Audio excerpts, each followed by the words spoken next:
Please be respectful and assume everyone has the best intentions. And also, we want to be sure that everyone has a chance, that we have a chance to hear from everyone. So if you're someone who tends to speak a lot, consider taking a step back. And if you're someone who tends to hold back, consider leaning in so that we can hear from everyone. And finally, I'm going to introduce Doug. He's up there on the screen. Hi, Doug. Doug is currently the Recovery and Reentry Workforce Specialist at Eastern Maine Development Corporation in Bangor. This is a nonprofit economic development organization, serves businesses, communities, and workers. His job involves helping people access education, training, and meaningful employment. So go ahead and take it away, Doug. We can't hear you. He's muted. He's muted. Here. Okay. Well, thank you. Yes, the host had to unmute me. So I'm unmuted now. And most people would prefer to have me muted, but you are the unfortunate folks who have me unmuted. Hopefully I got that right. Anyway, there was a joke in there. So I'm so glad to be with you. I'm a non-driver, so getting to Millinocket is a challenge for me. And the reason I'm a non-driver relates to my substance use disorder, which is part of the reason why I'm with you. So I will just tell you a tiny bit about why I'm here and a little bit about my story. And I always apologize to the people who have heard my story 27 times. And by this point, they are correcting me when I say something wrong. So, but nonetheless, I had, I had an interesting career, at least I found it interesting. For 30 years, I worked in government. And, I had different roles. I was Maine's, the title was Chief Deputy Secretary of State. I was a Governor Baldacci's press secretary in his office. In the governor's office, I was his communications director for 8 years in Washington. I worked for George Mitchell many, many years ago, but all of that came to an end. And the only reason I tell you about that is because it ended when I went to jail. I ended up in jail because of the reasons we're going to explore tonight. Mental health issues that I could never bring myself to tell a soul about. Not my two loving parents, not my two caring sisters, not my best friends in the world. Couldn't tell anyone that from the time I was a child, I really suffered on a daily basis with obsessive compulsive disorder, OCD, and anxiety. Couldn't tell anyone. Knew I was mentally ill. Didn't know what the problems were called early on, but I knew that I was not functioning and frankly not thinking the way most people did, but I couldn't tell anyone because of stigma and all of those concerns. But I managed my way through life, through routines and rituals, even prayers that I said to get through each day. I took an interest in government and politics when I was a kid. My mother was very active, very involved, and it fascinated me. And I thought it was a way that I maybe could help people. Not to sound like I'm patting myself on the back, but I always wanted to help people. And maybe it was because I knew that I needed help and couldn't bring myself to get the help that I needed. But for whatever reason, I thought government and politics, maybe that's a way I could help folks. So I went off on this career, and it all changed on September 11th, 2001. So 20 years ago, last September, was 9/11. And when those terrorist attacks occurred, I was working on Capitol Hill in Washington, D.C. It was a beautiful day, not a cloud in the sky. I'll remember it as though it was yesterday. And when those attacks occurred, my OCD and anxiety went completely out of control. Completely out of control. I remember not being able to take a step, literally. I struggled to put one foot in front of the other those early days without feeling like I have to do it again and again and again, or something else terrible is going to happen. The very next night, September 12th, I went out to dinner to my favorite restaurant, the Little Fountain Cafe on 18th Street in Adams Morgan neighborhood of Washington. And I went with a coworker and we drank a lot of wine. I've never liked the taste of alcohol. I didn't keep it regularly in my apartment in Washington. I would buy a 6-pack of beer or a bottle of wine if somebody was coming over, but that was it. And I certainly didn't self-medicate with alcohol, but almost immediately I realized I do not know how I will function without drinking. And so very privately, very secretly, just like my mental illnesses, I kept the secret of drinking. And so the years went on and I came back to Maine, worked in the governor's office, did the deputy secretary of state thing. All the time, my drinking was increasing, both in quantity and frequency. And then it began to lead to problems with the law. I was arrested 5 times without anyone in my world finding out. I couldn't stop drinking and driving. Fortunately, I never harmed anyone, but I couldn't stop. I couldn't stop drinking because I was an alcoholic. I couldn't stop driving because I didn't want my family and coworkers and friends to know there were problems developing in my life. But on my 6th arrest, on October 23rd, 2017, I went to jail for 136 days. And we can talk more about it, but I at least wanted to let you know that mental health, addiction, and incarceration came together in my life as they do in too many people's lives. But not until going to jail did I realize, I think, the extent of these problems. Untreated mental health disorders, untreated substance use disorder, people going to jails and places of incarceration and frankly, not getting the care they need and sometimes being mistreated. So, so I'm glad we're talking about these issues tonight, so important. And they, as I say, they come together in so many lives, and we've got so much work to do. I would say that I got out of jail 4 years ago this week. It was March 4th, or last week. It was March 4th, 2018. So I've been out of jail almost exactly 4 years. And I can tell you for sure that in those 4 years, lots and lots of things have improved and changed. Whether it's the governor's office and opioid response, whether it's Maine Prisoner Reentry Network, and on and on and on. The changes in the past 4 years have been incredible, including in Penobscot County. We can talk more about that. But I've already spoken too long. My job now is to introduce Mary Jane Frost. And I assume you are there. I can't quite see who's in the room. Are you there?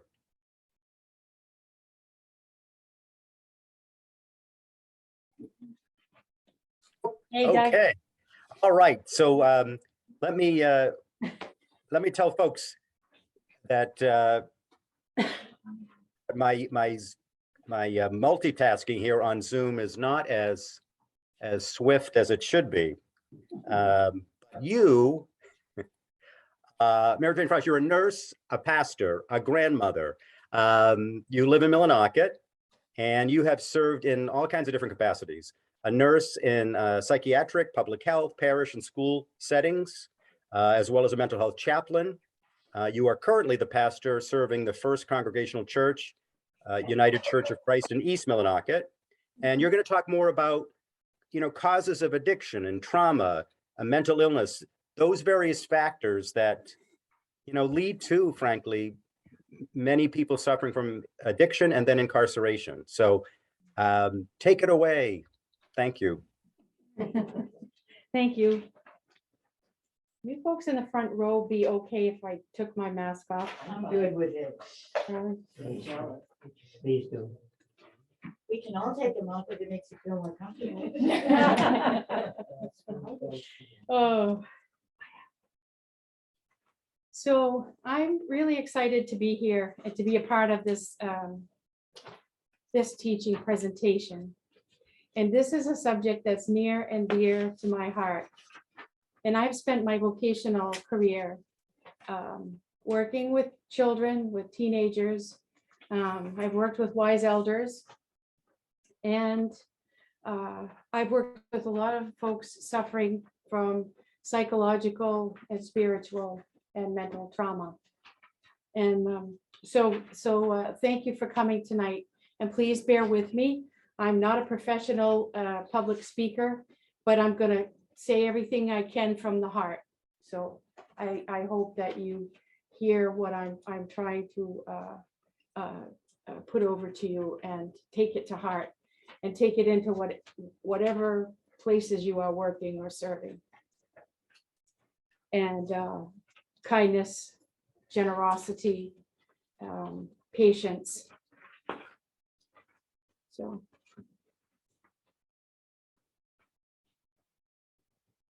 my presentation is about ACEs.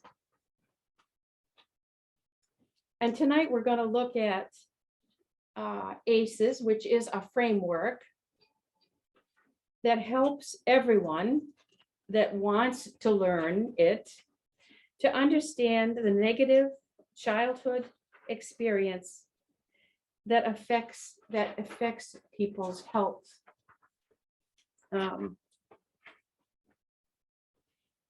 We're here to learn together about what ACEs are and how they are actually, and indeed, our nation's #1 public health crisis. Now, some people would not agree with that, but I've been in my vocation long enough to see that we are in a public health crisis. We have oodles and oodles of very traumatized folks. And they need we need our attention and support. So our purpose is to learn together about what ACEs are and how they are our #1 public health emergency. We're here to learn about ACEs and how they are connected to trauma, and trauma that is realized in the body, the mind, and in the spirit. We're here to gain an understanding in terms of how ACEs, adverse childhood experiences, often lead to physical, mental illness, physical illness, substance use disorder, and incarceration. And believe me, there are deep connections with all of those, and we're gonna delve into that tonight. So first off, folks, there are 3 categories of ACEs. And there are a total of 10 ACEs that fit into those 3 categories. So the first category is abuse. And under abuse is physical abuse, emotional abuse, and sexual abuse. The second category of adverse childhood experiences is physical and emotional neglect. So the second category is neglect. The third category of adverse childhood experiences is involved with household dysfunction. So in our homes, in your homes, in other folks' homes, or we look at, was there a mental illness in that home that children were exposed to? Did they witness their mother being treated violently or another family member being treated violently? So domestic abuse. Divorce is another ACE. Is there in that family, in that affected family, is there somebody who's been incarcerated? And then the last one is substance abuse. So we have physical, emotional, and sexual abuse, physical and emotional neglect, and household dysfunction. And those make up our ACEs. So what do I mean when I begin to talk to folks about their early experiences of childhood trauma? Well, what I mean is ACEs. So please turn with me. Have you all got your adverse childhood experience questionnaire? Can you put that up, Diana? Yeah. She's a So whiz, she could do it. you can do anything. Please turn with me to the ACEs questionnaire that you should have all received. And I'd like all of you to review this with me for a few minutes. And I want to say that when I took this, I was kind of shocked and I burst out crying. And because here it was in print, what had some of the things that had happened to me, because I have quite a score of ACEs, of adverse childhood experiences. And so for you folks, you might be shocked, you might want to cry, you might have already been in tune with yourself and already know this about yourself, that you've had some of these experiences that have impacted your life. But in any case, be gentle with yourself. And, you know, if you do get distressed, you know, I'll be around afterwards and we can talk if you want to, or I can help connect you with somebody that can talk to you about what happened to you. So let's look at the questionnaire. And there's a list here of 10 ACEs, adverse childhood experiences. And so what I want you to do, does everybody have something to write with? I hope you do. If you don't, there's some things on the table over there, a writing tool. And I'd like to have you take this test if you're willing. To take this, well, it's not a test, but to take this questionnaire and think about the questions and answer them as honestly as you can. So the first one is, do you feel that you didn't have enough? We'll do the first one together. Did you feel that you didn't have enough to eat, had to wear dirty clothes, or had no one to protect or to take care of you? If that happened to you prior to your 18th birthday, then please put a 1 there. One. Or a check mark, I'm sorry. Okay. And that's worth 1 ace. That's 1 ace, okay? Oh, So go through and just check off how many of these you've experienced and then add it up. So you have the total. At the bottom, it'll say your ACE score is the total number of checked responses. And I'll bet that a good amount of us here have had one or more of these adverse childhood experiences, maybe even more than 4. And we're going to learn about some of the ramifications of that.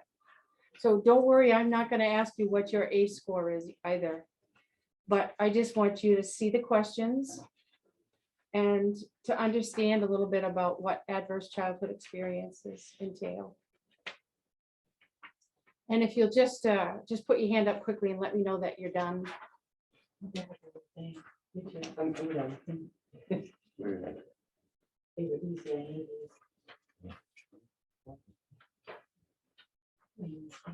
Doug's done.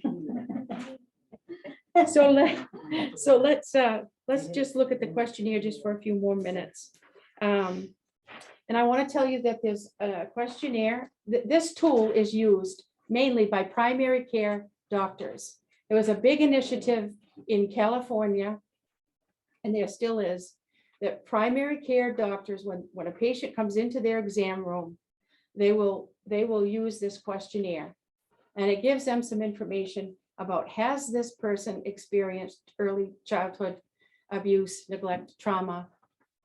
Because these adverse, these adverse childhood experiences, they all impact our physical and mental health over time, left unhealed especially.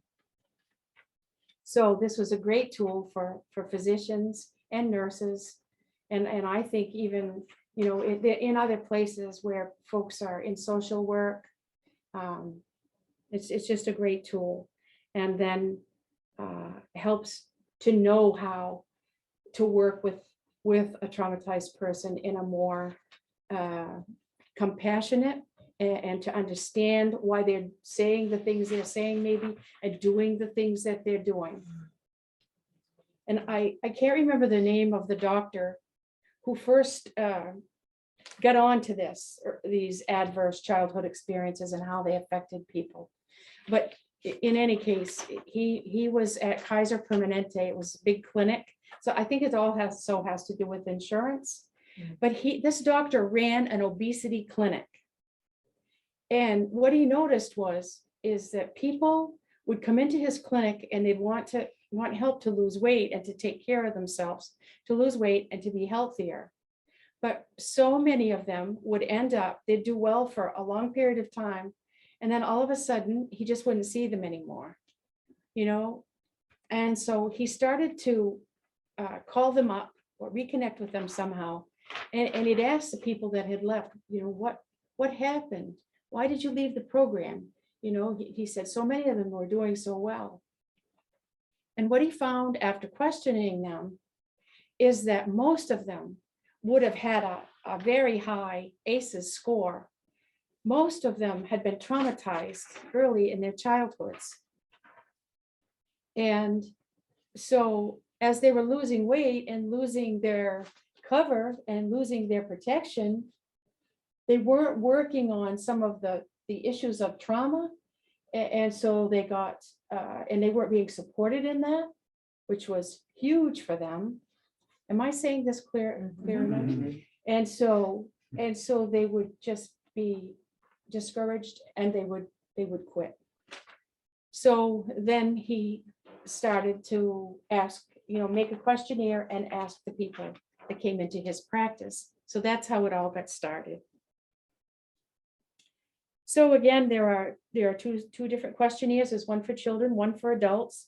The one that you're looking at is the adult questionnaire. And let's see. I want to know when you all read those and put your answers down, what was your reaction to those questions? Like what churned in you, or what surprised you about those questions? Or what was your reaction to the questions? Is anybody willing to, you don't have to share your score, but how did you receive this? I was aware of all these and spent years and years addressing them in a therapeutic situation. So I wasn't surprised, and there really aren't any feelings about it at this point. Because you've been working a long time to heal that, Yeah. what had happened to you. Yeah, well, it can. It doesn't all, No. but yeah, we've addressed it and worked on it. Anybody else? Charlie? When I looked at it, my initial reaction was, you know, I grew up in a Beaver Cleaver atmosphere. I really wanted to believe that it was nice and just like on TV.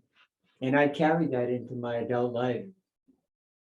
That misconception, that fooling myself. And even when I read this, I went right back to that. My family was so nice. Yeah. But I have learned, you know, I have come across these questions before, and you know, and I've gotten honest with myself, and you know, it was more like Psycho Ward Cleaver.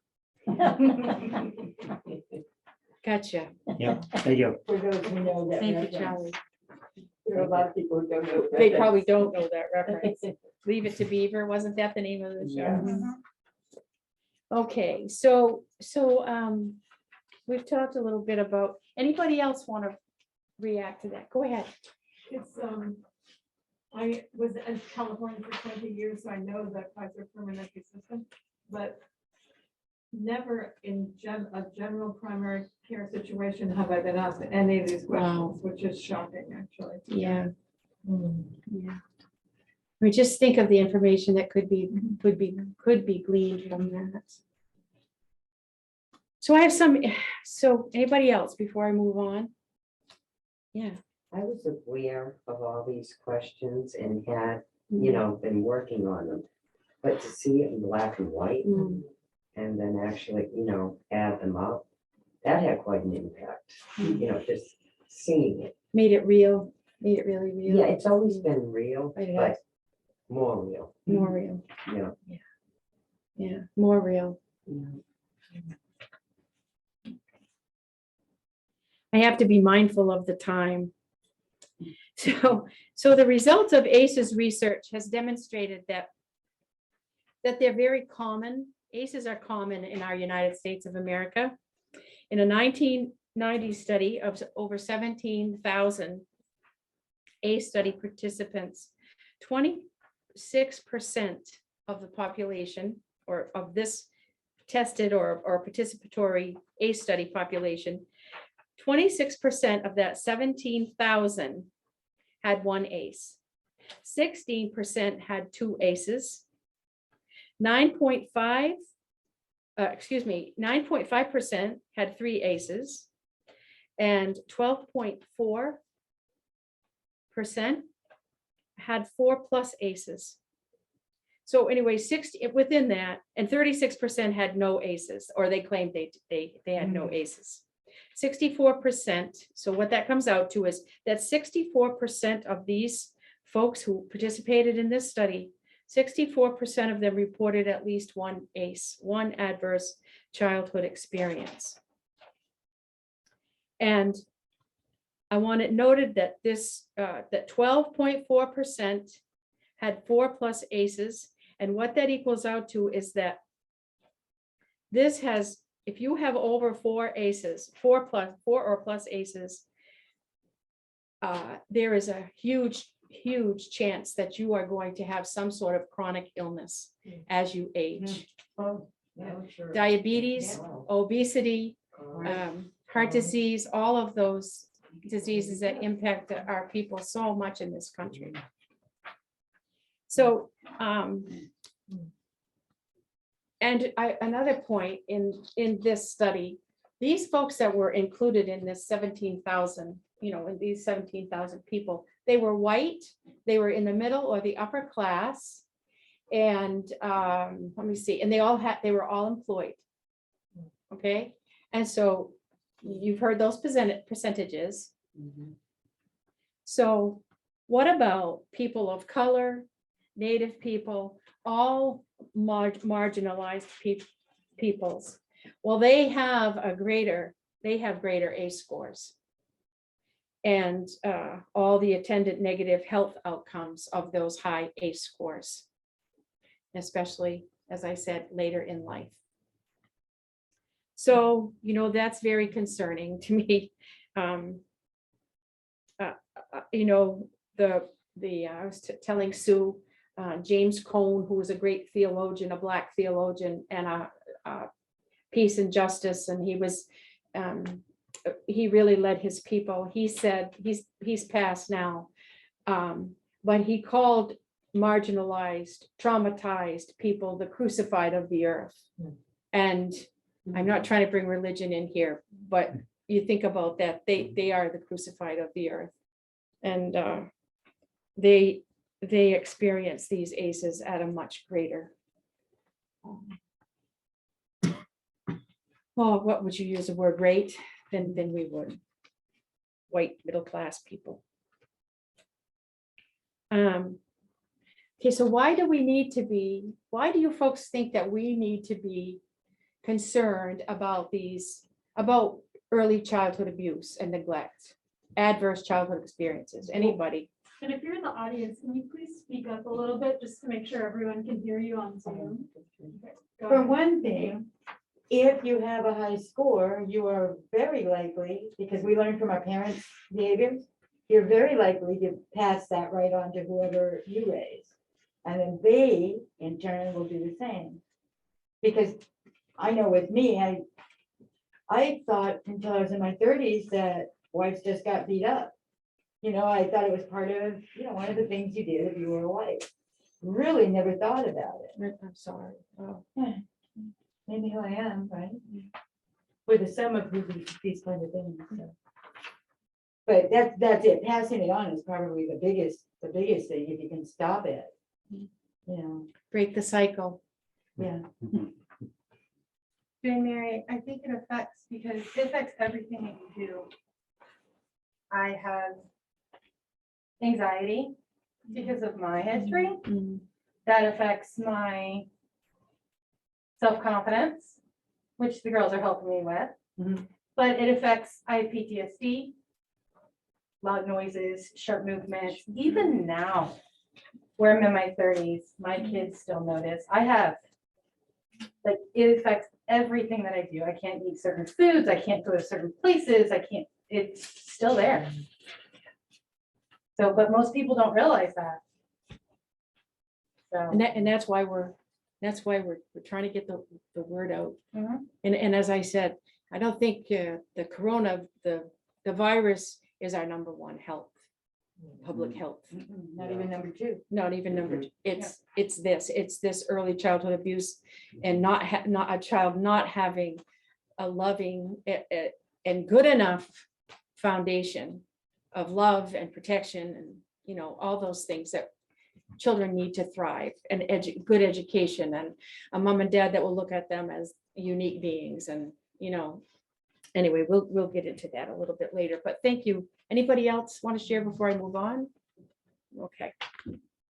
So anyway, Michelle, I'm gonna go on and I'm gonna say that we need to be very concerned about ACEs because they cause something called toxic stress.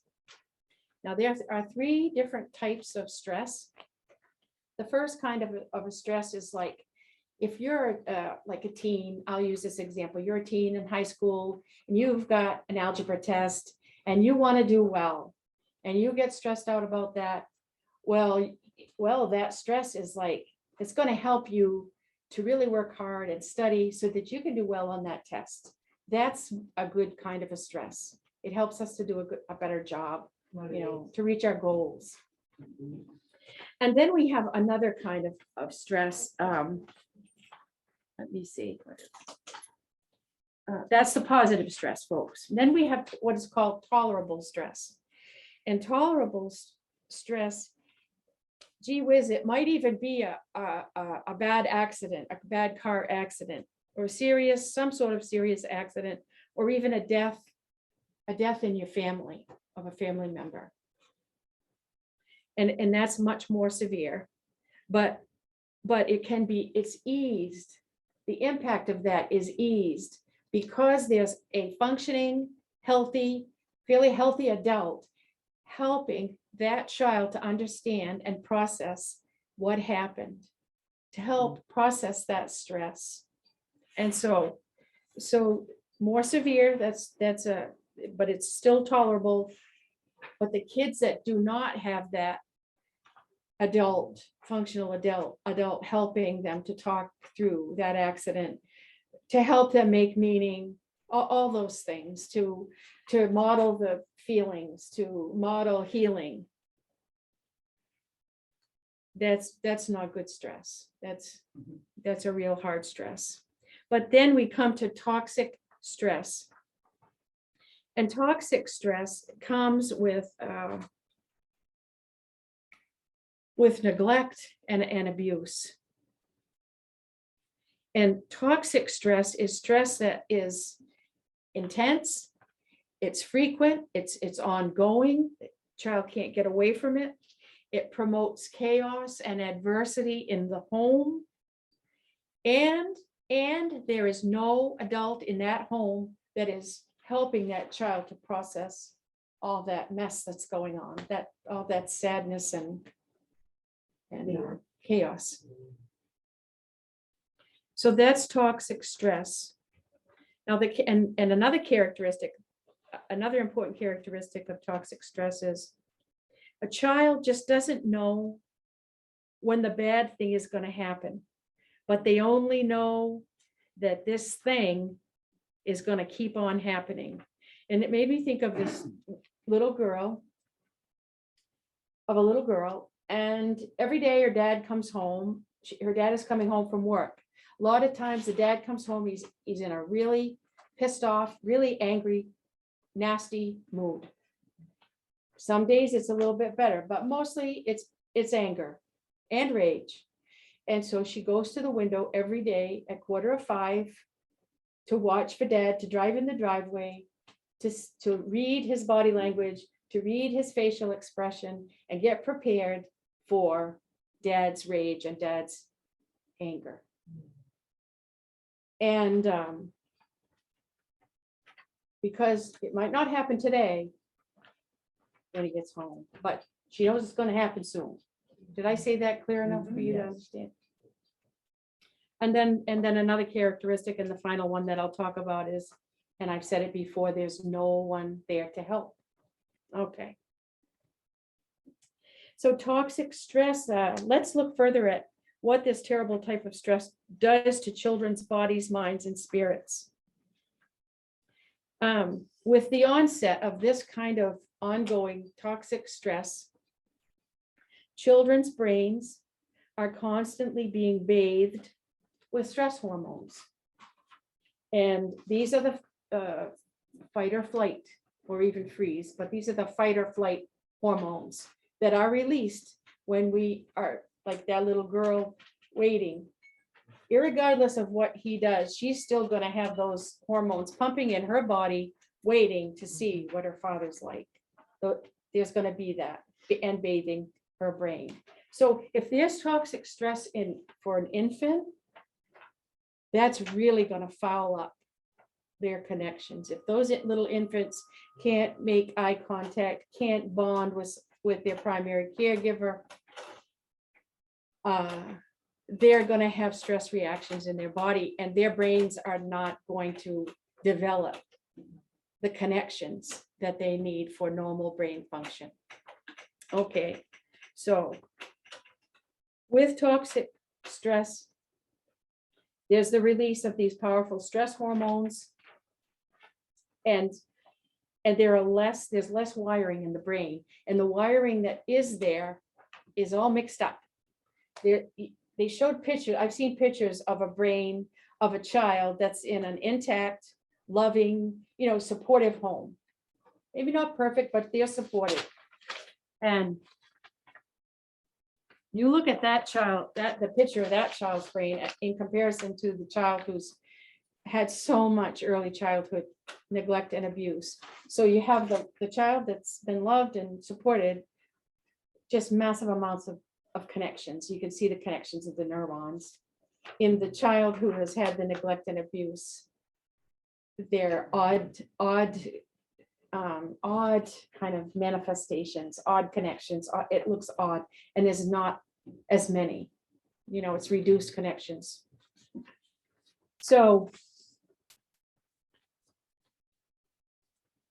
these stress hormones, what they do is they push the brain to wire differently than the brain would normally do.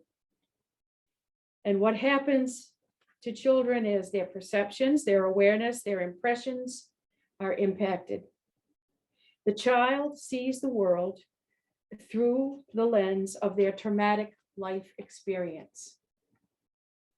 Children, like, for instance, children will look at, like, say, Michelle, this little child and your little girl, we're two little girls in a classroom. And I've been through all kinds of traumatic experiences, adverse childhood experiences, suffered a lot of trauma, haven't had anybody helping me heal. And I see that Michelle is staring at me. And what she's probably staring at is, I got a cute little dress on, and she's thinking, oh, I like her dress, blah, blah, blah. I like her little dress. And she stares at me and looks at me, looks me all over. And I'm thinking, if I'm in flight mode, I'm going to get away from her. So, my stress hormones are going to help me, to survive. And I'm going to get away from Michelle. Or if I'm in fight mode, which these hormones drive the fight mode, I'm going to go over and deck her. And then I'm going to have some consequences from the teacher. And those because there must be consequences to that behavior. But I'm doing it because the way I've been brought up, I'm perceiving her as she doesn't even have a mean face or anything, but I'm perceiving her staring at me as a threat to me. So I'm going to fight or flee.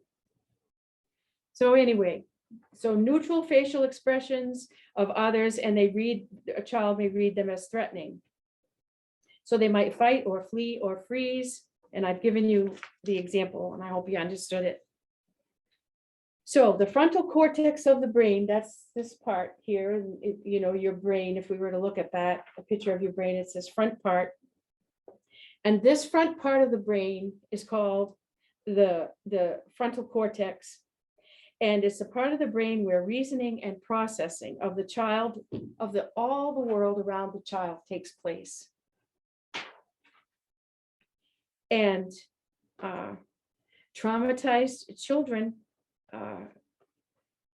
this cortex gets affected in many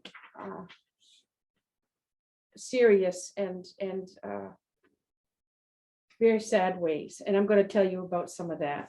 There's less connections in that child's brain. Traumatized children develop a hyper aroused nervous system. Can't sit still. Can't attend. Can't focus. They become hypervigilant, always looking in the environment for threats, always looking for somebody that might be looking at them in a, they see a person, oh, that person's a threat to me. Oh, that person might do something. They look like they're going to get up and hurt me. They're always looking for a threat in the environment. That's hypervigilance. They're operating in daily life, always in survival mode. So toxic stress and the release of powerful stress hormones affects the brain in just not life-giving ways. Let's put it like that. So what happens is also the child develops poor impulse control. They can't stop their impulses, and because that part of the brain that controls the impulses has been deeply impacted by those chemicals and by that rewiring. And then short attention span. I was a school nurse for a time, and I had some training in how to help children calm their nervous systems, hyperarousal states. And so some of the teachers would bring some of the children that were just having such a hard time to me. And these little children were they're going everywhere and blurt stuff out and inappropriate, saying inappropriate things, touching, no boundaries, no physical boundaries. It's just a shame. So poor impulse control, short attention spans.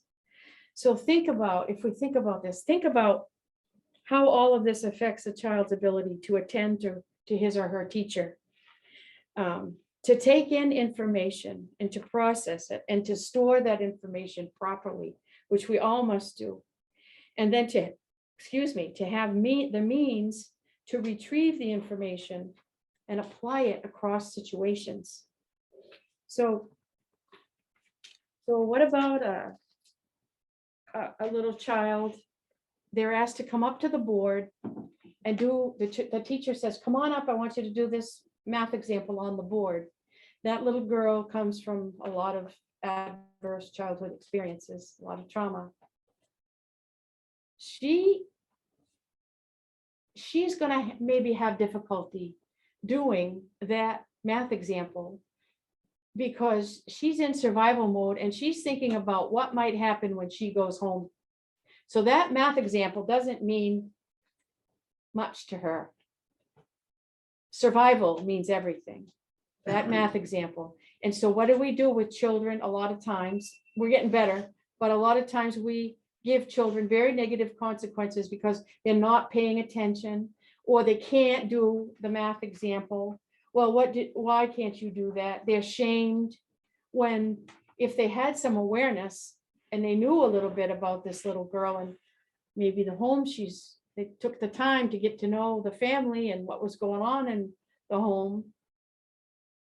Maybe they'd know that this little girl is not the one to call up to the board and do the math example at that time until maybe she's had some healing work. And what does that do to a kid? They're shamed, given harsh consequences, punished. And socially, what happens socially? These children of trauma will learn to trust less, not only others, but they'll even stop trusting themselves. It takes years to come back from that, I can tell you. It takes years to come back from losing the trust in yourself and to start rebuilding that and saying, okay, I'm going to trust myself to do this and to follow through, even though it's so hard, like getting up here in front of you all. But I got to trust myself. I've got to put my past behind me. I've got to talk honestly about some things that are dear to my heart, and little children are dear to my heart. So anyway, so socially, the children of trauma will learn to trust less, not only others, but also themselves. They learn to withdraw, to be so quiet as if to disappear, and this is for safety's sake. At other times, children will fight, and I said that before, but they'll fight even when there is no real threat in sight. To them, there is. To them, there is a threat, and they're going to fight. And often children of trauma, this is so sad to me, often children of trauma will make bad things happen rather than wait in anxiety for bad things to happen. So they can't stand that tension. So let's sabotage this and get it over with. Yeah. It's a tension, you know, it's a tension. They feel it in their body and in their little minds and spirits. Jane Mary, I'm so sorry to cut in, but I'm wondering, we're running. just Want me a to little wrap it up? behind schedule, and I'm wondering if you could help us connect this all to Yes, addiction and later in Yes. life a little bit, sure. as we move through the program. Thank you, And I'm Diana. so sorry for. No, this is that's fine. fascinating. I No, appreciate you I'm being very so long-winded, vulnerable. Diana. That's good. But you can see that these changes in the way you see the world and the way you react to the world can lead to, you learn to survive as a child, and you have all these little tools of survival in your little tool pack. But as you get older, they don't work anymore. And if you're still impulsive and rageful and duking it out with people, you're gonna end up probably incarcerated. And you haven't been, you haven't had somebody come alongside of you and walk with you and witness your trauma, because that's part of it. You need a witness. You need somebody to witness what you've been through and your healing process. You need that witness. So we need to be witnesses to one another and support one another as we heal. So they never have had that. That's why when you just take somebody and lock them up and punish them and humiliate them and shame them and treat them like animals, that does nothing. It just re-traumatizes them and makes everything worse. We need to help heal folks, and there's ways to do that. So, and with the drinking and drugging, those substance use disorders, I'm telling you, you have a trauma history, you're carrying a lot of pain and shame. And it's pretty easy to get some booze, pretty easy to get a lot of good carbohydrates, pretty easy to get drugs. So we can try to get that feeling better, because there's nothing like that pain. And part of the healing work is to learn how to sit with pain. But you got to have somebody sit with you and witness it, and somebody to talk to about it that's safe. And the healing work is, lastly, what the work is the recovering of the self. How do we help other people recover themselves? It's a long process most of the time for people. And it takes a lot of heart and a lot of failure and trying again, and failure and trying again. And we've got to stop saying to people that have substance use disorder, which, there's a lot of exacerbations of it, and that will happen sometimes. And I don't like it when those folks are shamed, because we wouldn't do that to somebody who is having an exacerbation of a physical illness. So it's to reconnect, to help the person reconnect with themselves, their higher power, and their brothers and sisters in the world, and to the natural world and the creatures. It's all that reconnection. So thank you. Thank you. Very much. Thank you very much. Really appreciate that. What do we do at the end? What do we put in for- is it for us? Yeah. It's for you. Thank you. Thank you so much. Yeah, I can tell you that, when you've experienced trauma, that the substance is meant to relieve the pain, to take you to a different place. And so it's so natural, I think, that trauma, mental illness leads to addiction, or co-occurs at the same time. Someone who knows about this because he has interviewed many people and has talked with many people who have experienced incarceration, who have had these challenges in life, whether it's substance use disorder, mental health challenges, co-occurring disorders, is my good friend, Dylan Moore. And Dylan is a business person, a creative person, an artist. The list goes on and on and on. I'm jealous of, I think, everything that Dylan knows how to do, because I don't know how to do any of them. So Dylan has created the Penobscot County Jail Storytelling Project, which is so close to my heart, because we need more people who go into jails and prisons to tell their stories when they get out. Why did they end up there? How were they treated when they were there? And so on. So Dylan, over to you. Hi, thank you so much, Doug, for that warm welcome. And I'm really appreciative of being here with Breaking the Cycle and Millinocket Public Library, who are hosting with the Storytelling Project this event. So I want to start by telling you just a quick little bit about me and how I came to this work. I didn't come in maybe the most typical way. I came because I've experienced what's called medical trauma, which runs through every part of our society, but it comes from those times when you're medically in need, when you're suffering, when you're scared, you're in pain, you need help, and you reach out for that help in a medical context and you don't get it. For me, that came because I have a chronic illness, which I had for many, many years and was very severe, in which I didn't get that help. But through that whole time where I was experiencing those medical traumas and being in the hospital and things like that, I was thinking, my God, it would be so scary to be going through this and to be in jail or to be in prison. And I don't know why I kept thinking it, but I had this kind of fear that I developed. Like, what if I was chronically ill like I am and I was in jail? What would happen to me? What would happen when I cried out for help, or when I had these really specific needs, like, oh, I have to take this supplement, I have to take this medication, I have to do these things, I have to do these things just right, or, I won't be well. And fun fact about me, I have OCD, or obsessive compulsive disorder. So when I think about something I really don't like, it really scares me, I'll think about it over and over again. So that's what I did. I kept thinking about this. Oh my God, what if I was a jail person? Now, I was not at risk of going to jail. I did not leave my house.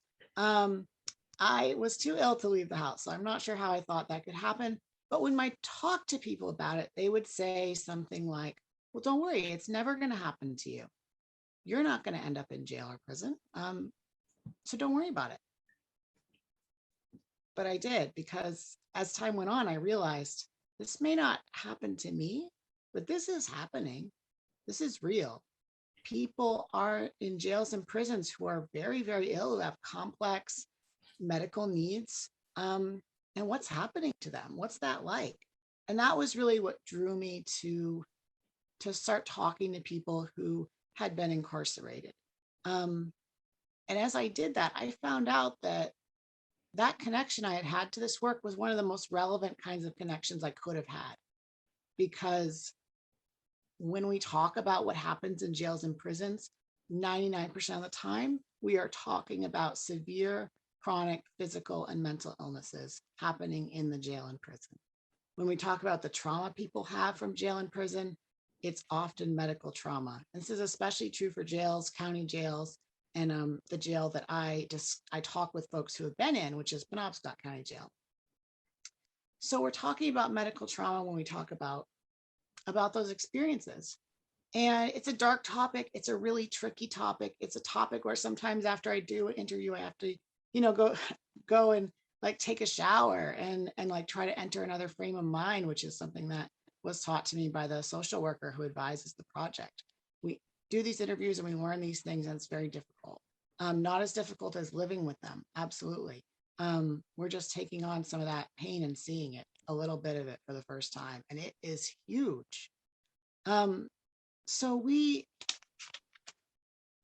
want to, by this project, allow people to see that experience with compassion. And there's a couple parts to that. One is seeing, how do people end up in jail and prison? And to answer that question, we ask. So we're not asking just what was it like, but we're asking, what were your greatest unmet needs at the time of your incarceration? So what did you need? People generally know, or with a moment's thought can, come up with a list of, well, one of the biggest ones is housing. I needed a place to live. Another big one is I needed mental health treatment that didn't have stigma attached to it. So I could go, even if I was a drug user and I wasn't making the decision to stop, or, I could go to the emergency room and get treatment for something and I wouldn't be treated like a drug user, that I could seek help at those institutions that are there, that are supposed to be there to help me. And folks needed substance use disorder treatment, which I'm sure will be a huge theme throughout our, people who are talking tonight. So we use the project to lead folks to these stories with compassion, and to also sort of facilitate people telling their stories, like Doug said, because it is so important. And what we learn from these stories really is a very important form of expertise that's being shared, that has big implications for how we should do public policy, for how we should do activism. When we see, okay, we're saying, 75% of people said they would not have ended up back in jail if they had a place to live, if they had a turnkey kind of situation where they got that, then they wouldn't have ended up back there on that probation violation, all these things that cycle people in and out of jail. So I think the information that we learn is incredibly important.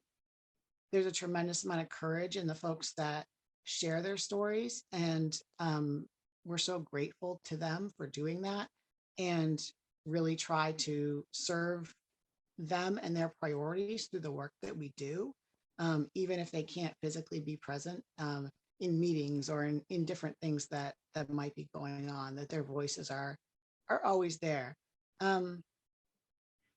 So I want to share just a quick quote from the first person that I interviewed for the project, Brianne.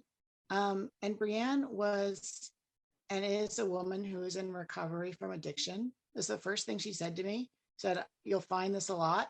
I'm an addict." And that was the term that she chose to use. And then she explained that she didn't go to jail for drugs. She went to jail for not having her license to drive, because she hadn't paid fines that were associated with her, her driver's license and her ability to operate a car, because she was in addiction, and those things had fallen to the wayside. So pretty minor issue that spiraled, basically.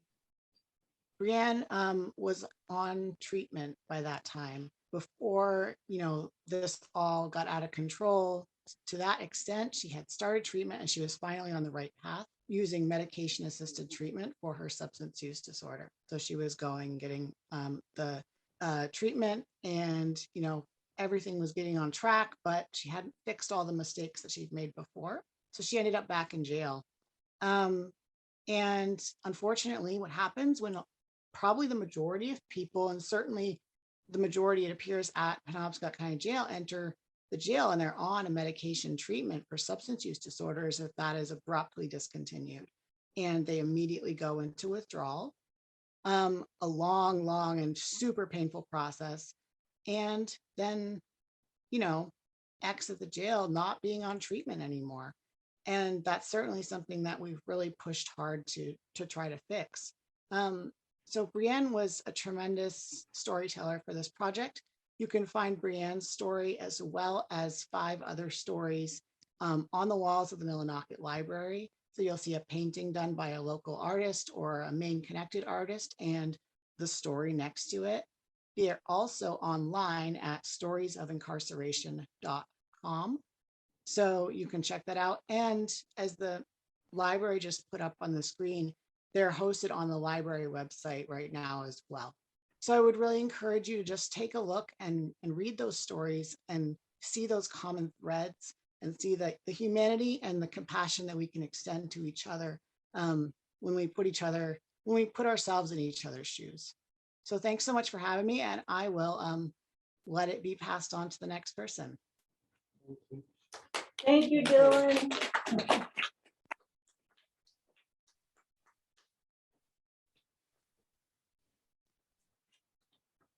Hey, everyone. I just want to thank everyone who's spoken so far. It's been very powerful. I do want to let everyone in Zoom know that Diana will be giving you your instructions. They'll be slightly different than they will be in person. So Diana will take that part over. And for everyone here in person, we have a gallery walk. We have pictures both on this side and that side and narratives to go along with them. And we'd also like to kind of have this be interactive. We have sticky notes and pens. And so if you just want to grab some sticky notes and some pens and answer the questions and just put them up there as you're going along. You don't have to sign your name unless you want to. You can just write down, you know, one word, a feeling, anything that you want, just so that we can kind of see how it's affecting everyone. So feel free to get up, move around, look at the pictures.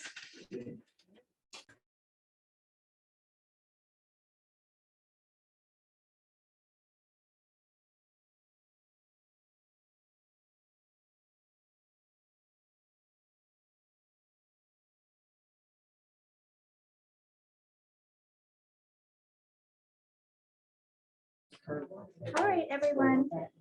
We do have 2 more speakers.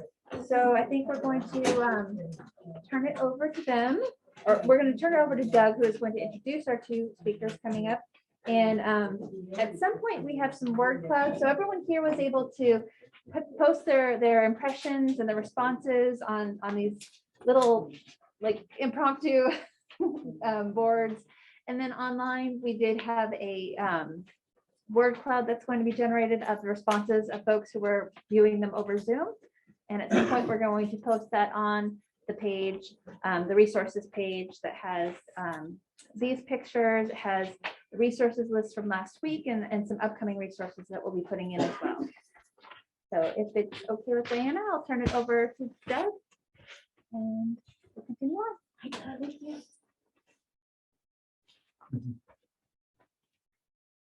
Oh, We can't hear you. Just a moment, Doug, sorry. Speak up. Shout. Let's see. Okay, I have to let him unmute. Yes, I don't have any controls, by the way, so I have to be allowed to be unmuted. So it wasn't me. It wasn't me. But thank you all, and thank you for taking a look at the stories and the artwork, the portraits that Dylan and other creative people have done remarkable work on. And on a personal note, Dylan, thank you for making me look younger in my portrait. I'll just toss that out. Not sure if that's appropriate, but I've already said it. So thank you for that. And now Jan Collins is with us. Jan is an amazing person. She is the assistant director of the Maine Prisoner Advocacy Coalition, MPAC, and she does amazing things in the legislature on policy and in so many other ways.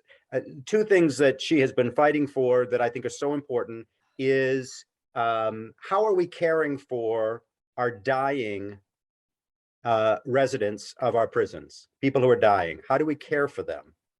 Do we, what do we do? And secondly, people in solitary confinement, call it what you want. I'm calling it solitary confinement. What are we doing about that? We've made some steps. Why can't we go farther? Anyway, so Jan is a leader in so many issues, and here she is, and she is going to need to share the screen, and I think someone's already taken care of that. So Jan, over to you. Thank you, Doug, and thanks to all the other speakers that are here, and thanks to the library for hosting this. I'm really grateful to have seen Dylan in Videoland person, because I have admired Dylan's work for quite some time now, and it's great to see Dylan in person, kind of.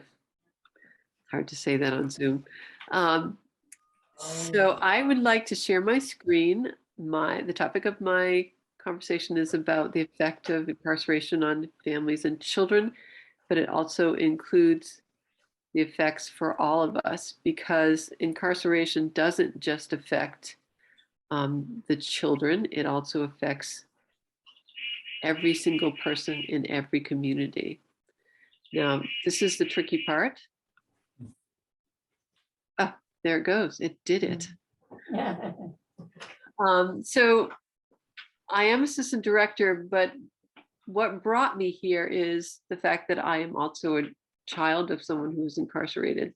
My father's died many years ago, but his incarceration had a huge effect on my family and was probably the most important event in my entire life. In addition to that, I also have a son who's incarcerated at Maine State Prison. And it was his incarceration that brought me to this work. We adopted him and two of his siblings at age 7, 8, and 9 from the foster care system in Maine. They had been in 5 foster care families in 5 years. So again, there's another system that's not working as it should in the state of Maine. MPAC's mission is to support Maine's incarcerated citizens, their families and friends in their struggle with Maine's criminal justice system. And our purpose is to reduce Maine's use of incarceration by creating a criminal justice system that is ethical, humane, and restorative.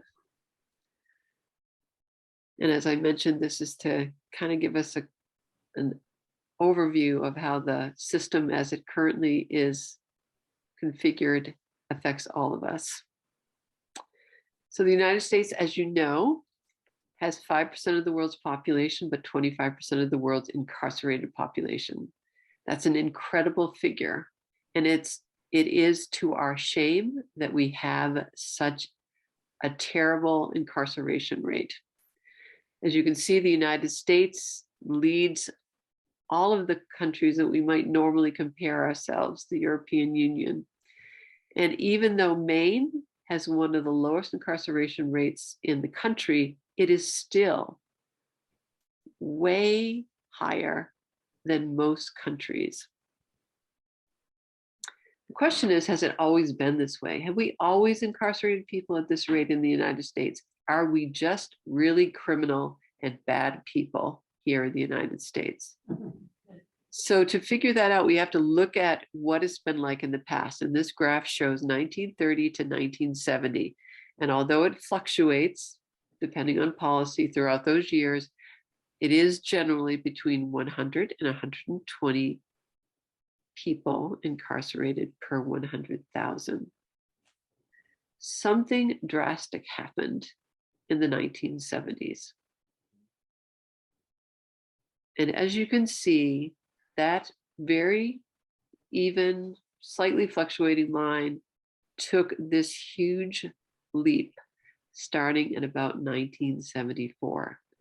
For Maine, that was when we did away with parole. Most people don't know that Maine doesn't have parole. We don't.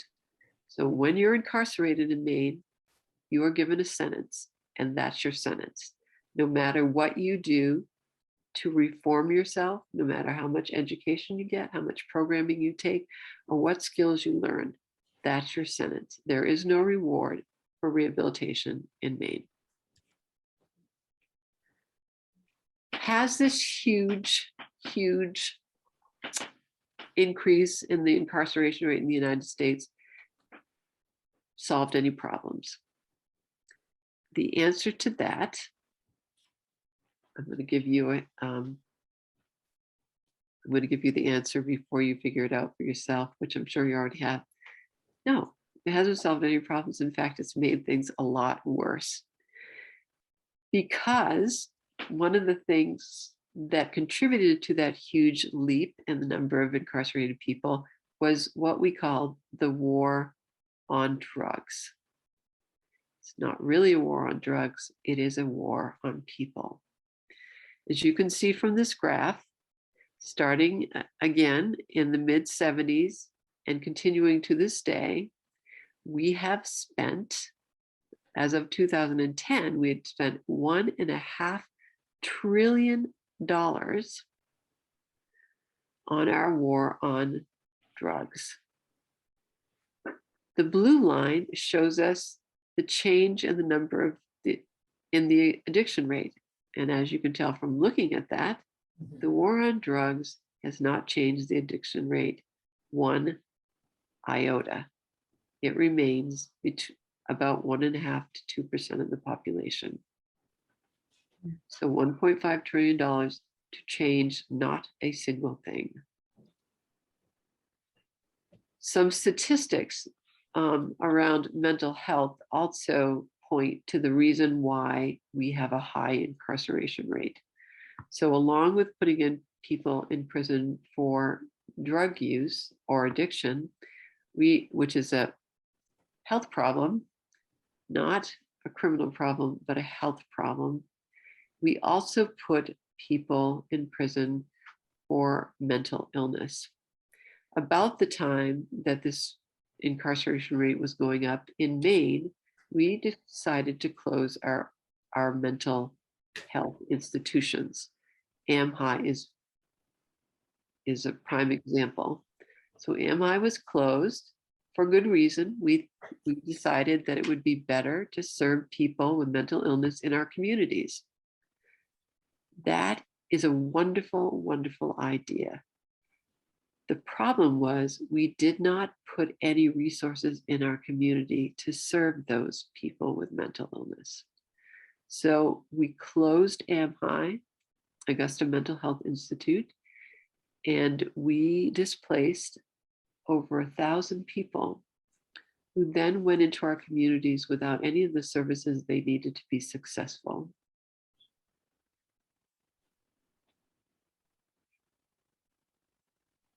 Has incarceration worked?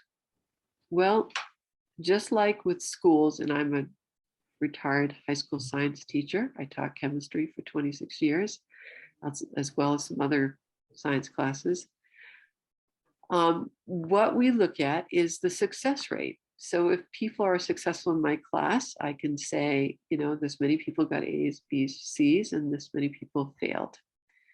The failure rate for incarceration is about 70% after 5 years. In other words, within 5 years, people who have been released from prison or jail will return to jail at a rate of about 7 for every 10 people who are released. In any other situation, whether it's a business or a school, that would be abysmal. In fact, you would probably lose your job if that was your failure rate, or your success rate was only 30%. So, as I said before, we increased the amount of money we were spending on the drug war to 1.5 million. And when we increase the number of people who are incarcerated, that costs a lot of money. If we increase the rate of incarceration by 700%, it's probably going to cost us a whole lot of money to build new jails, to have more policing, to have more police cars, to have more prisons. All of that stuff is an extremely expensive. In fact, it costs $73,000 per person per year to keep someone at Maine State Prison. I would argue we could use that money better if we sent that person to school. And the reason it's better spent on school, and you can go to Harvard for that amount of money, is that you have a much better success rate when you educate people than you do when you put them in prison. So where's this money coming from? Well, it's coming from everything else that's important to us, including education. So where we should be spending the money on education, we are instead spending it on prisons. You can see that this shows a rate of expenditure on prisons greater than the rate of expenditure on schools. An increase in the rate that's greater. So schools went up 107%, state and local corrections expenditures went up 324% over the period from 1979, 1980 to 2012, 2013. The average spending on education per pupil in Maine's public schools in 2019 was $12,442.95.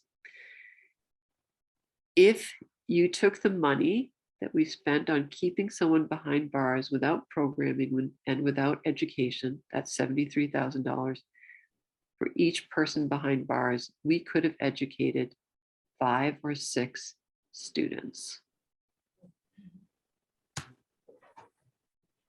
These are the states that are spending more on incarceration than they are on schools. Luckily, that's not me, so we can be glad of that. So the unintended consequences of incarcerating this number of people is what it does to families. Families, so when one person goes to prison, my dad went to prison as an example. When he went to prison, we became homeless. My mother had 4 children under the age of 5 at that time, and all 5 of us were homeless. We ended up, very luckily, that my uncle, who had a farm here in Wilton, had a plywood trailer that he used to take around to fairs with him, and it had 2 bunks in it. It didn't have any running water, but he did manage to connect it to electricity for us before we moved in. That trailer, we had an outhouse, and my mom and my 2 brothers slept on the bottom bunk, and my sister and I slept at either end of the top bunk. 1 in 4 Black children born in 1990 saw a father go to prison. 1 in 30 white children under 14 saw a father go to prison. Children with incarcerated fathers, particularly African-American children, because we tend to incarcerate them at a much higher rate, are 3 times more likely to become homeless and move more frequently than their peers. In Maine, 1 in 14 children had at least one parent incarcerated. 1 of 4 of those children were under the age of 5, where it has a huge impact, and it becomes one of those ACEs that you can predict the future of that child's life from. Children with incarcerated parents are 2 times as likely to develop learning disabilities or anxiety. So it has an impact on our schools and our ability to teach children. Kids of incarcerated mothers in particular are at greater risk of dropping out of school. Children with incarcerated parents are 3 times more likely to suffer depression or behavioral problems, because children don't necessarily say how they feel, they act it out. So from 1980 to 2000, that that very high spike in our incarceration rate, the number of children with a father in prison or jail rose 500%. More than 500 million, more than 5 million US children have a parent that's incarcerated at some point in their lives. Yeah. When someone goes to jail or prison, they not only take the income that that family might have had. My father was the sole provider for our family. But there also are lots of charges that go with being incarcerated. So you also receive a lot of debt. If you want to talk to a parent who's in prison, it costs money because there's no, excuse me, most jails charge for phone calls, charge for texting, and some jails you can only visit by video conference. And in some jails, those video conferences also cost money. So now that you have no income, if you want to keep your family intact during incarceration, you're going to have to come up with some more money to do so. For a child, having a parent who's incarcerated is a stressful or traumatic experience at the same magnitude as abuse, domestic violence, or divorce. It's scary for kids. They don't know where their parent has gone. They don't understand why someone has taken them away. It's very frightening because you have the impression that anything could happen any day to drastically change your life. I talked about that already.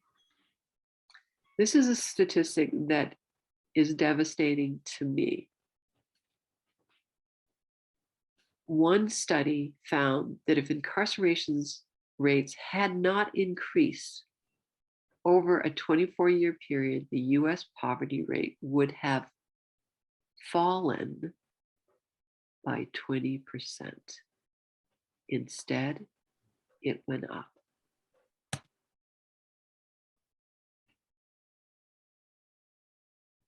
This is the plywood trailer I was talking to you about. These are some of my siblings. Well, there's me right there on the left, on the right, and my sister in the background, and one of my brothers in the foreground. My other brother was an infant. And like many people who were incarcerated, my father suffered from the disease of alcoholism. It would have made a huge impact on my family if my father, instead of being incarcerated, had been treated. It would have made a huge impact on him personally, but it would have changed the trajectory of our family's life. So what are the obstacles once you are released? Well, you got some explaining to do. Where have you been for the last few years? You don't have any training or work experience. Your work experience is interrupted. You may have an illegitimate employment history. And for the most people who are incarcerated, because we incarcerate the poor and the undereducated, have a low literacy level, and they lack educational attainment.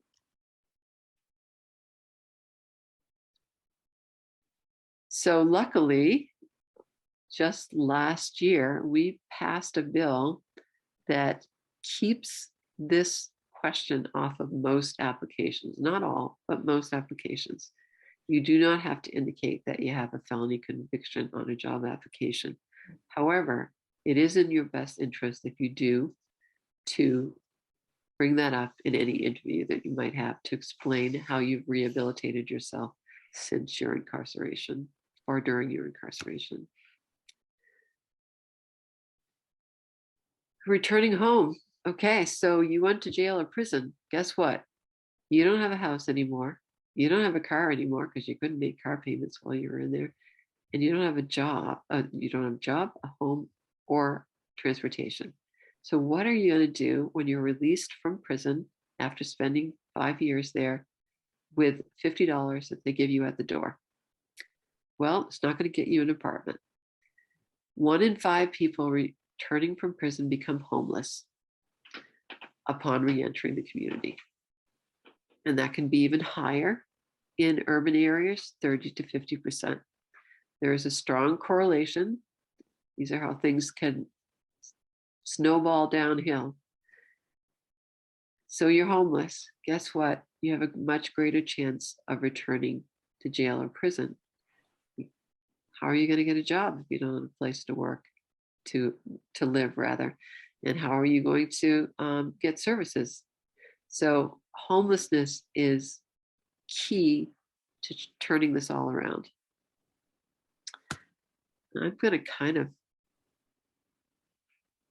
go through these recommendations really quickly. First of all, don't put people in jail or prison unless you absolutely have to. So, because when you do, you will change their life and their family's life forever. So if there's a way to do an alternative, like get them into rehabilitation programs, or find a way to find them housing so that they're not going to be in trouble, any of those things as an alternative to incarceration will save our community lots of money. It will also keep us safer, and it will allow us to put those funds into something that's meaningful and is positive for our community. Fund mental health programs, addiction recovery systems, and fund education at all levels. As you go up in education, your likelihood of ever going to jail or prison decreases drastically. Consider shorter sentences and alternatives, diversion programs.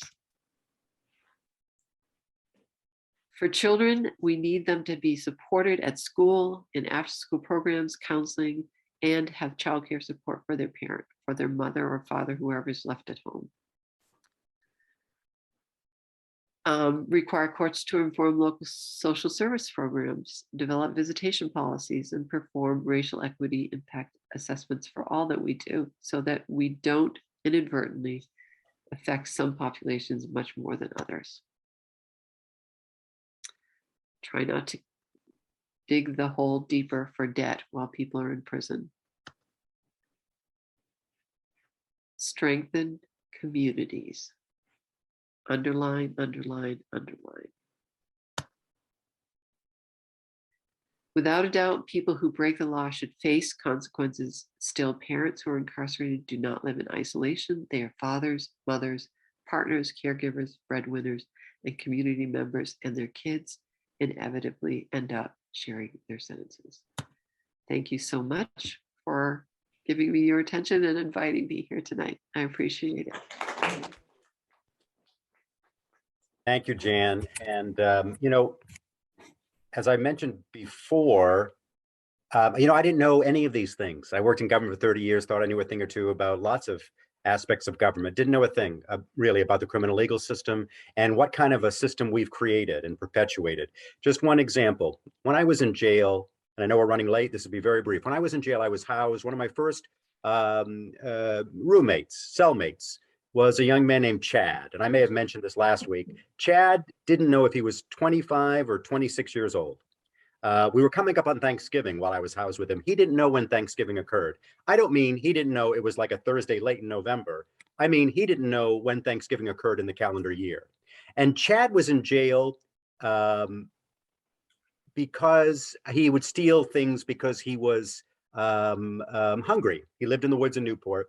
And anyway, Chad was in jail for weeks with a bail of $160. And that just gives you some sense of how the system really is distorted. But no more stories out of me, because Bruce Nodden has been waiting patiently, and Bruce is another amazing person. He is the founder, the director of Maine Prisoner Reentry Network, MPRN. If you haven't been to the Tuesday morning, 9:30 to 11 MPRN meeting, get there. Bruce, because we're running late, I'll say no more. Over to you. Yeah, I no disrespect at all. Because I really want to honor people's time tonight. There's been a lot of information that's been shared, great information. We're already at the end of the show. I think I don't need to mucky up what's already been said. So I apologize, but I really think out of, what my organizer's brain is telling me, we don't need to fill this time with any more information, certainly for me. So I'll be glad to participate in anything else that's going on, but I don't think you need to hear anything about NPRN tonight. And thank you for inviting me now. This has been great. And Bruce, maybe we can get out to the people here through Diana or others, a link to the Tuesday morning NPRN meeting, because that's the best way to get a full sense of what NPRN is and what kind of an impact it's having. Today was the weekly meeting. At one point, there were 76 people in that meeting from all across the state doing amazing work. It's a way to learn, to make connections, and to have an impact. So we'll try to get the link out to everybody, Bruce. Yeah, and believe me, I'd love to share. Anybody knows me, I love to talk, but I do think this is a time for me to be quiet. We'll get the link out to everybody. And so Diane and everybody else at the library, I will turn it back to you, and we thank you for listening to those of us who spoke. Thank you. All right, thank you. Thank you so much. So we are going to have a discussion now, and Doug will facilitate and ask the key questions. This will give everyone a chance to speak. And if you are in person, we are going to take your answers first. It's just a way to kind of keep the flow moving. And if someone is on Zoom and would like to ask a question, please either just raise your hand and Diana will get to you in after the in-person people have asked their questions, or you can even put it in the chat if you don't feel comfortable asking a question. All right. We'll just make this as brief. Well, I mean, I'm happy to stay as long as people have questions or want to have a discussion. But I know some people will need to go. At the beginning, I forgot to mention sort of the key questions that we hoped to address tonight. What is addiction? What are the causes? We certainly heard a lot about ACEs and trauma and how impactful those things are. How are addiction and incarceration related? We've touched on that. How do they play out in our communities? How are our communities affected by addiction, incarceration? What are some of our stories? Why is stigma so strong? So I put that in the chat, and those are some of the key questions. And again, we've touched on a variety of those things from different directions. But I do want to make sure people have a chance to speak, to share their thoughts, to ask their questions. How about people in the room? Have you been touched by something, or has it raised a concern or a question that you have? Barbara? Yes, I am completely shocked by the knowledge that I learned tonight that there is no parole in Maine. Just absolutely cannot believe it. And I'm wondering if anybody is working on that issue. Yes, indeed. Jan can certainly speak to that. Yeah, I didn't realize we don't have, and people still talk about parole. They mean probation, which is much different. But as Jan has said, you can work your heart out. You can become an entirely different person, and your sentence is not going to be shortened because we don't have parole. Jan, did you want to speak more intelligently than I just did? Thank you. That was a great question. So first of all, just to clarify probation and parole, probation is something that is part of your sentence. So when you're sentenced, it will say this many years in prison, probation will follow, and probation will be this length of time. So it's already set. Parole is something that you earn by your behavior while you're incarcerated. So if you have good behavior, you participate in probation, you help out in the prison, you actually volunteer while you're in there to help other people, maybe you're a tutor, anything you can do to make your resume look better can help you get parole. And parole is, Maine is probably the worst state in the nation in terms of not having your sentence shortened, because not only do we not have parole, but we have very defined sentencing. So there are 16 states that do not have parole. Maine was the first one to do away with parole. But in all of those other states, every state except for Maine, they have built into their system a way of reducing your sentence. So for instance, if you finish your high school diploma, you may get out, that may take a year off your sentence. If you finish an associate's degree, that may take a couple more years off. And if you go on and get a bachelor's, it can take even more years off. Or if you finish programming, vocational program, etc., it can take that much time off of your sentence. In Maine, we don't have that either. So in terms of sentencing, Maine is probably the harshest of all the states, which is crazy because Maine has the lowest rate of criminal activity in the country. And even when criminal activity was going up in the last year, guess what? In Maine, it went down more. So we went down 4% last year when everybody else was complaining about crime. So it seems so odd that we don't have some way of rewarding people for good behavior. In fact, it leads to hopelessness within prisons and jails because you can't do anything to get out any sooner. And it takes away an initiative to actually work on rehabilitation. So in answer to your question, yes, there are people working on this. In fact, Representative Jeffrey Evangelos put a bill in for parole in this session.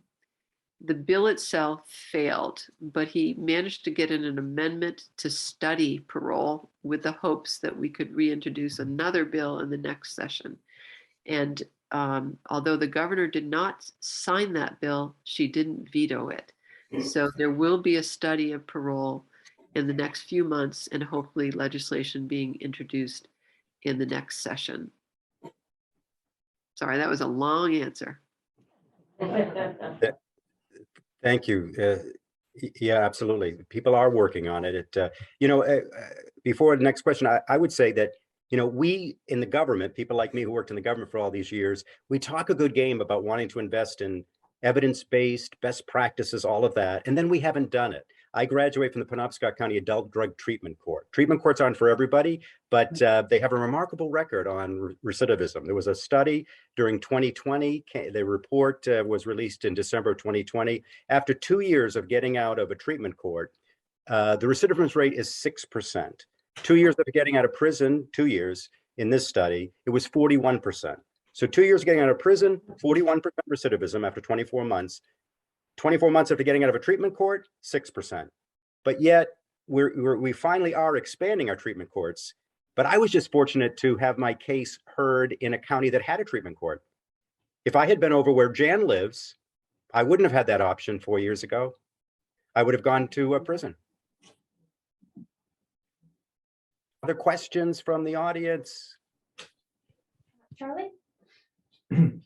Yeah, I want to thank you, Doug, for bringing this to more and more people's attention. But what it brought to my mind just with the last question, which was a very good question.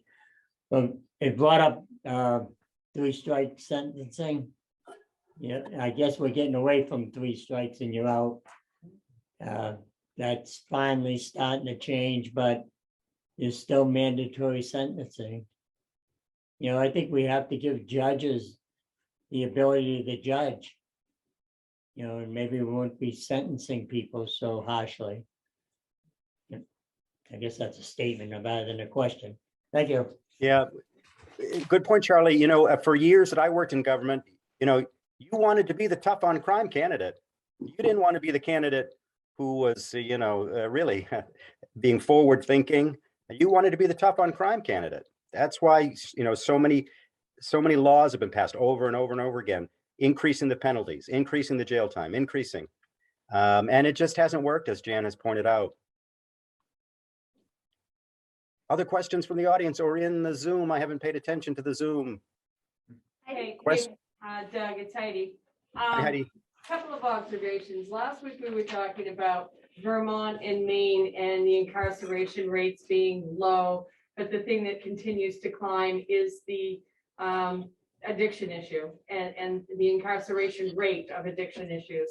And this week, looking at what Jan just presented, and thank you, Jan, that was very wonderful information. And so looking at that once again, I have to think back to the correlation of the series that we're watching in the house right now, Dope Sick, and it's starting to systemically come into play in these states that were hardworking individuals, Maine being targeted for our back-breaking work that we were doing in lumber yards, and having opiate addiction continue to climb to the point where, you know, in 1980 and 1999, and all the way up.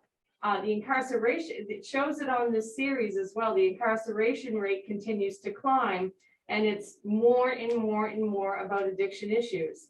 And so we know that addiction in jails, it's not helpful. You're not getting the treatment that you need, and we're wasting our taxpayer dollars, and we're continuing to traumatize our children, and you know, the mothers involved, and the families involved, and this, you know, this whole cycle of addiction continues. So I just wanted to point out, and Bruce, I would love to see you come back next week if you have some time too, because we've got a couple of girls that have gone through the incarceration stuff, and I think that you could speak to that as well. And so I just want to say thank you to everybody. Thank you, Heidi. And Bruce, you have your hand up. Go ahead. If someone has to unmute you, I think. If someone could unmute Bruce, there we go. There we are. So I wanted to go back to the thing about judges and just kind of talk about the reality of the situation. Most of the time, judges aren't judging. So judges are just putting their stamp of approval on what has already taken place between discussions between the district attorney and most often the court-appointed attorney. And the only conversation, let's just use this as an example. Typically, when someone meets with their court-appointed attorney, that's the first time they've ever spoken to them is when they get taken from the jail to the courthouse. And the court-appointed attorney sits down and says to the person, this is the deal that I've worked out with the district attorney. What do you think? And you have 5 seconds to answer. Right. Okay. So judges, the tip of the spear is the district attorney. District attorneys I just had a conversation with the district attorney from Kennebec County, Megan Maloney, and just 3 days before that participated in a panel discussion with the district attorney from Cumberland County and a law professor. And it was told to me, and I had no idea about this, district attorneys have so much discretion. They can either convict or not convict people with no consequences at all. They can make the choice whether to mandate treatment for substance use disorder or mental health challenges, or send people to jail. That's the person we need to target. And what people fail to understand is district attorneys get elected. They're in there for 4 years. So if you get the wrong district attorney, all of the great things that you've accomplished with a progressive district attorney can all be lost. Yeah, I'm just putting in the chat now. There's a TED Talk by, it was from 2016. I don't know his current status. His name is Adam Foss, and he was a district attorney in the Boston area. And if you get a chance, take a look at his TED Talk. It'll surprise you. When I got out of jail and started learning, I said to people, if you want control over people's lives, if you want powerful positions, you need to be either a district attorney or a sheriff. A district attorney or sheriff, because they get elected over and over and over again. Sometimes no one runs against them. There was a story in the Bangor News that said that almost every prosecutor in the state this year, there are 8 of them, may run unopposed. And so you want to be control over people, sheriff, district attorney. No one knows what you're doing. Most people don't care. And you get elected over and over and over again, and you have a tremendous, tremendous power. And Bruce is right. I watch people over and over again. I was fortunate to have a private paid attorney. But I watched all of my cellmates, blockmates go in, and I say, well, what happened? What happened? Well, they just told me what I'm going to do. They told me what I'm going to do. And that's our system. We have two systems. Just want to make sure everyone knows this. We have one system if you have money, and a completely different system if you do not. And they are not anything alike at all. So thank you for permitting me that. Other questions? By the way, just so you know, locally, Penobscot County Jail, they want to build a huge expansion. In Penobscot County in the last 9 years, crime has fallen in half the last 9 years. We don't need more space. We need alternatives. Jan? I just want to second what Bruce has said, but I want to just note, because most people think people go to trial, and people don't go to trial. In Maine, the percentage of people who actually go to trial is less than 7%, probably closer to 3 at this point, but it's less than 7%. So you're going to do a plea deal if you get caught with something. And often people have been sitting in jail for a long time and they just want to move on, and they will plead guilty to things just so they can get out. Unfortunately, that's not a good system, and it's certainly not a just system. Thanks. And I just want to make sure also everyone knows, I didn't know this, 70%, roughly 70%, 7 in 10 people sitting in a jail right now have been convicted of nothing, at least not the reason they're there this time. Convicted of nothing. They're in pre-trial status. They're waiting for their day in court, or they're waiting for their patience to run out, and they'll just take the deal just to get out, even if they're not guilty of everything that, or even if they're guilty of nothing that they're charged with. But they need to get out to keep their life together. 70% not been convicted, presumed innocent in our system of justice, if you call it that, but they can't get out many times because they're simply poor. Bruce?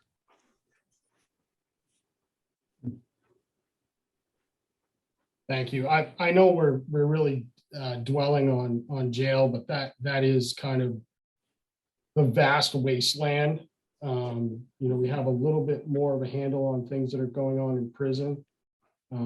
But like Jan said, jail is the place where people go to wait and wait and wait and wait. And so often, people finally get their court date. So let's just say you've been in there for 8 months. You get your court date. You go in front of the judge, and he gives you 4 months sentence. Do you understand what that means? That doesn't mean you serve another 4 months. That means that you've just served an extra 4 months because you've just spent 8 months in. Oh, time served. Oh, and by the way, you also served an extra 4 months. Lucky you. And this happens more often than you can imagine, and especially during COVID, when a lot of folks were not being seen for an extended period of time because the courts couldn't figure out how they were going to do Zoom, and then there was a backlog. And so there were a bunch of people that they can never get that chunk of their life back.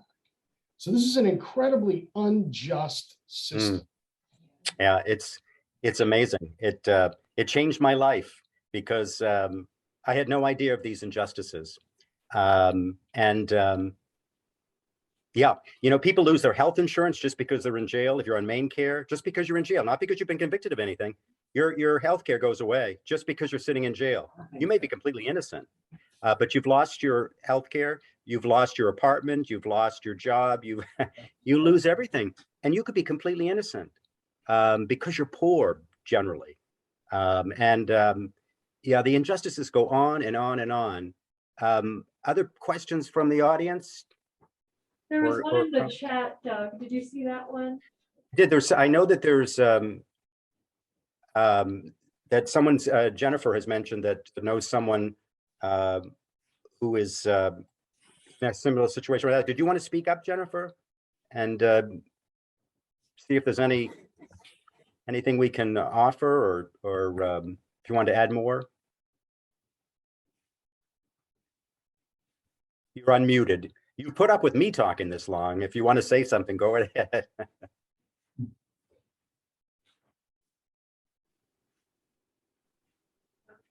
I can't hear you.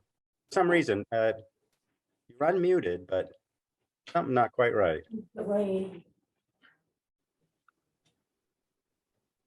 Now you need to be unmuted again. Let's see. Can I unmute? Ask to unmute. Try now. Oh, no, isn't that funny? I don't know. Do you have your volume up?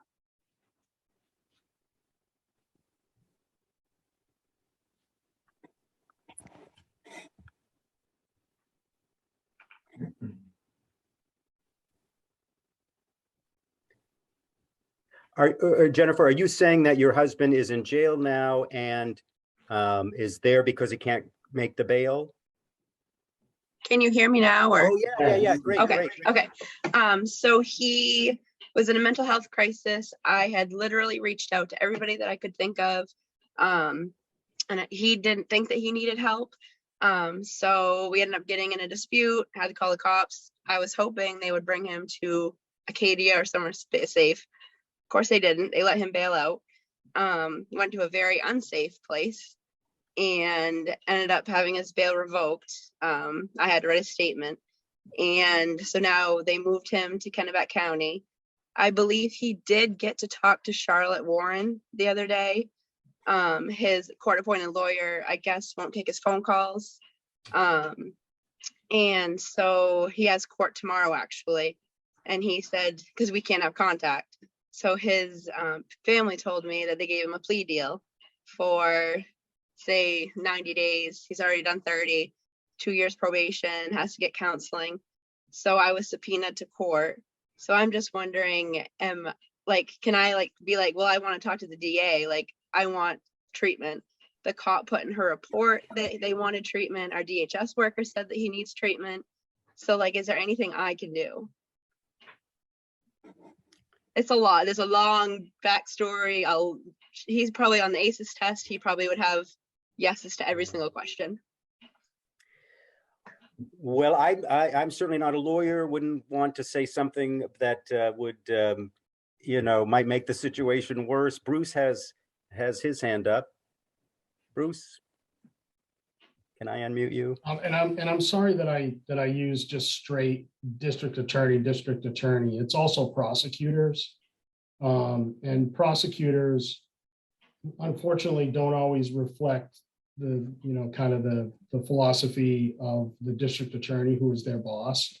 So, I would say that having communication with the actual prosecutor, if it is actually the district attorney, that would be rare. But it'd be important to have a conversation with the prosecutor.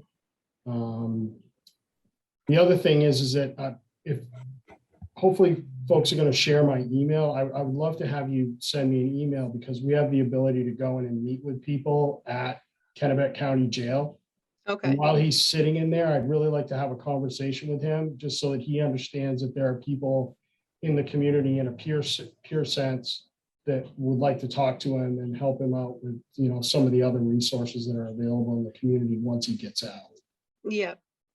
Yeah, and I told him that that's what's important, is he needs to realize that nothing that happened to him is his fault, that there's people that can help you, and people are realizing. And I think this is amazing that you guys are doing this.